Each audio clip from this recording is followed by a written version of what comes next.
Secondly, I'm in the chair. I do appreciate it is hard to get used to. Okay, we're on part 3. The question is... Thank you very much, Madam Chair. Can someone pass me the bill? Can you pass me the bill, please? Thank you very much. Honourable Chris Hipkins. Yeah, Mr. Chair. All right, well, I'll just make some things up, Mr. Chair, since no one's going to give me a copy of the bill. Thank you very much, Mr. Chair. Jerry apparently thought we were on part 2. We're on part 3 of the bill, giving evidence and notice by electronic means. And I have to say, Madam Chair, some habits are hard to break, Madam Chair, so please do forgive me for that. Madam Chair, that it's interesting that the largest and laziest opposition in the history of the New Zealand Parliament doesn't seem to want to make any contributions on the legislation that they themselves introduced into this House, and that this government is very proud to be progressing through the chamber this afternoon and later on into this evening. Madam Chair, it is just it's been a while since we've had a presiding officer who is a woman, Madam Chair, and I think it is a very welcome thing. So please, it is just taking a wee while to reprogram. But Madam Chair, I want to talk in particular about clause 44 and the subparts which refer to audio links and the meanings of audio links as defined in this bill. So we turn to the definition, for example, of audio-visual link as a starting point, Madam Chair. And the meaning of an audio-visual link is something that, of course, could be interpreted in a variety of different ways. There are many different types of audio-visual link, and I'd like to for example, the audio-visual link in my office prompted me to come to this House just a few moments ago.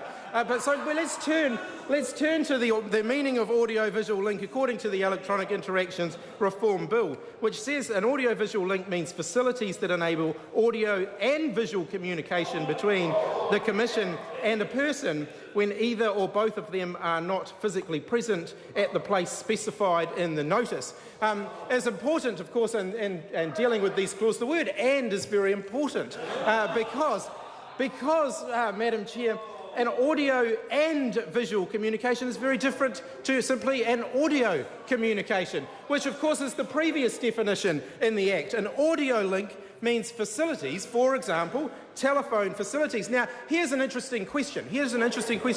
What about a Skype phone? Now, this is important. The entire parliamentary complex, of course, have moved on to Skype phones, and we have Skype phones that offer both audio and visual. Right. So now that's interesting, isn't it? So by saying, for example, telephone facilities are regarded as an audio link, do we thereby preclude them from being included in the definition of an audio-visual link?